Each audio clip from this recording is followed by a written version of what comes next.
Schroeder Willis, and I am an artist because I see, I am an artist because I touch, and I am an artist because I make.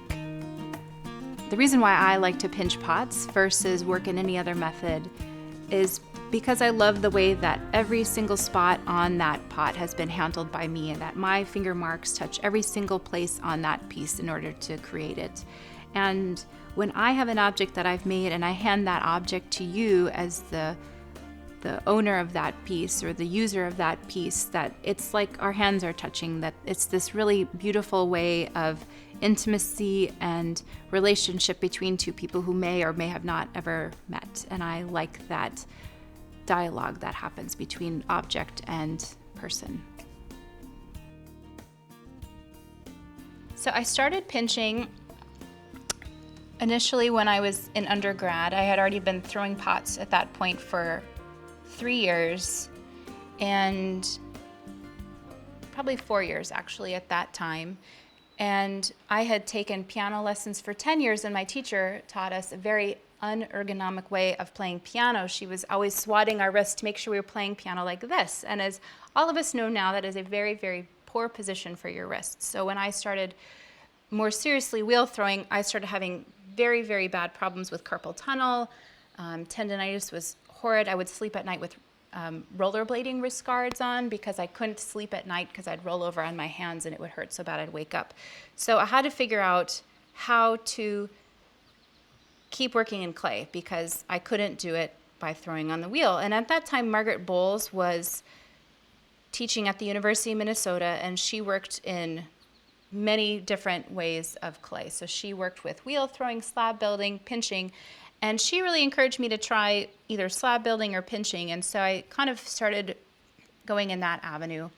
And at that point, I didn't really know of anybody else outside of Margaret who was pinching pots.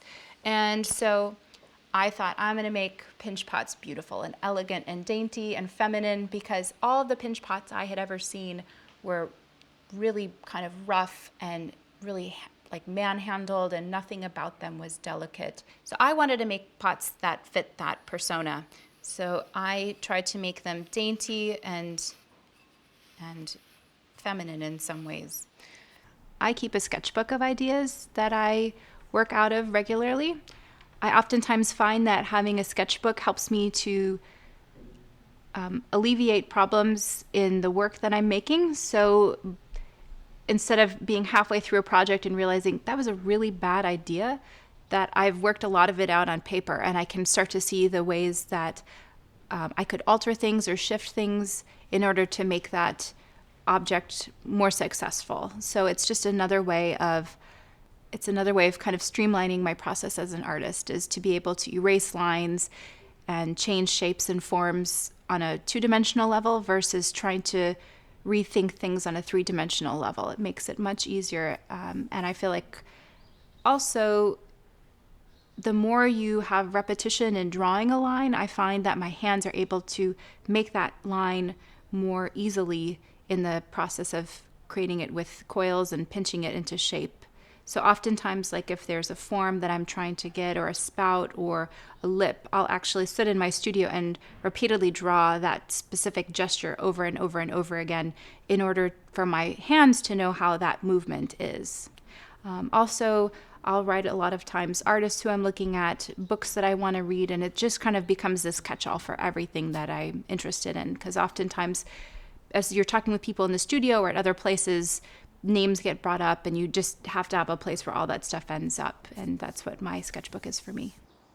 Even though I started off doing this for reasons of ergonomics and kind of my own personal health, that really it's become more than that. And now it's a point of leaving your mark on a piece. And we live in an era where so many things are made from machine, and there's just that loss of human interaction, even with daily life, that you say hi to a friend through social media or texting, that it's really wonderful to have this object that has so many impressions of the human hand, and that human presence is everywhere in this. And every single piece of this cup has been touched by my hands. So all over it are these little finger marks that I love seeing in there.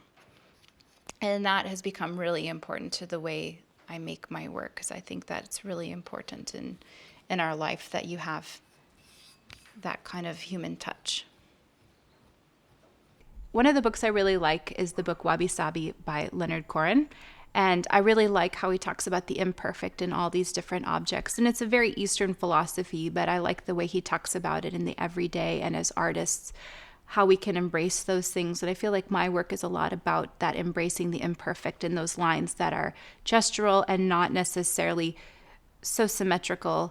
And that's part of the reason I love working in the manner that I do in pinching, is that you get these little undulations and blips that kind of move in and out, that aren't perfect, that aren't symmetrical, and working with this object or tool that creates a centrifugal nature where everything is perfect and smooth, but it does have this ability to move in and out and have a little bit different life to the object. So when I make a handle, I will just start off with a little coil of clay.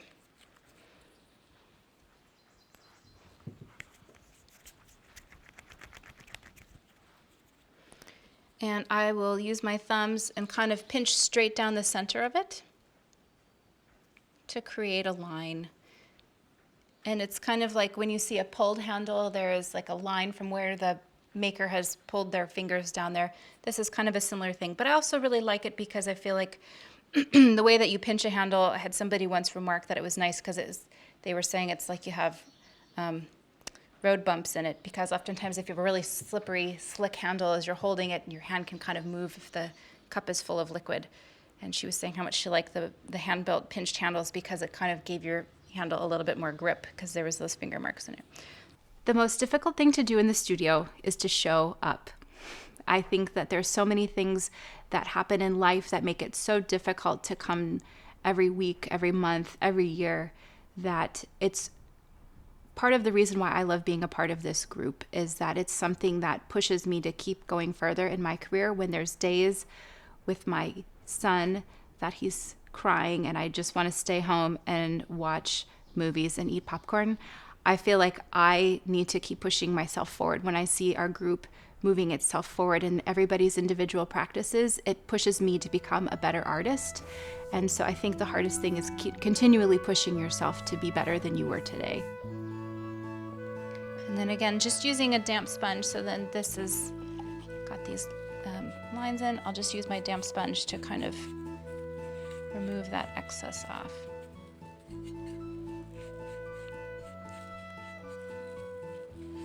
And then that's a finished glazed cup.